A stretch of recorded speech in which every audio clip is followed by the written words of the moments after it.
ஆர்ஃபனேஜ்ல வந்து உங்க பர்த்டே கொண்டாடுறது கரெக்டா தப்பா? கரெக்ட் தான்ச்சு. எதனால கரெக்ட்ன்னு சொல்றீங்க?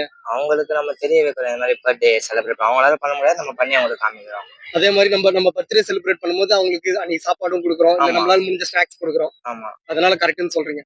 இத பாக்குற வியூவர்ஸ்க்கு நீங்க என்ன சொல்றீங்க? உங்க பர்த்டே வெட்டிங் டே வந்து ஆர்ஃபனேஜ்ல கொண்டாடுன்னு சொல்வீங்களா? இல்ல கொண்டாட வேண்டாம்னு இல்ல சொல்வீங்களா? கொண்டாடலாம்ச்சு. நம்மளால முடிஞ்சது ஒண்ணு ஏதாச்சும் ஒண்ணு ப்ரொவைட் பண்ணலாம்ல. ஆமா. நம்மளால முடிஞ்சது ஏதாச்சும் கொஞ்சம் நம்ம ப்ரொவைட் பண்ணலாம்லஜி. ஆ. ஓகேவா? ஓகே. சொல்லுங்க. அப்படியே சொல்லுங்க. நான் அப்படியே உங்ககிட்ட உங்க பேசுறேன். ஃப்ரெண்டுக்கு என்ன சொல்ல விரும்புறீங்க? ஆர்ஃபனேஜ்ல போய் பர்த்டே கொண்டாடுன்னு சொல்லுவீங்களா? இல்ல பர்த்டே கொண்டாட வேணாம்னு சொல்லுவீங்களா? கொண்டாடலாம் ஜி சொல்லுவேன். இதுக்கு முன்னாடி நீங்க ஆர்ஃபனேஜ் போயிருக்கீங்களா?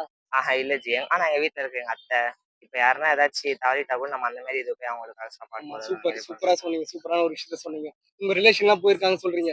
இதுக்கு முன்னாடி நீங்க போனதில்ல. இதுக்கப்புறம் நீங்க ஆர்ஃபனேஜ் போலான்னு ஒரு முடிவுல கண்டிப்பா, இருக்கீங்க. கண்டிப்பா, கண்டிப்பா ப்ரோ. இந்த வருஷம் முடியறதுக்குள்ள ஒரு வாட்டியாவது போயிடலான்னு சொல்லிட்டு போயிடலாம் ஒரு ஜி. முடிவுல இருக்கீங்க. போயிடலாம், இன்னும் ஒரு 5 மாசம் இருக்கு இந்த வருஷம் முடியறதுக்கு. போயிடலாம் ஜி. கண்டிப்பா போயிடுவீங்க.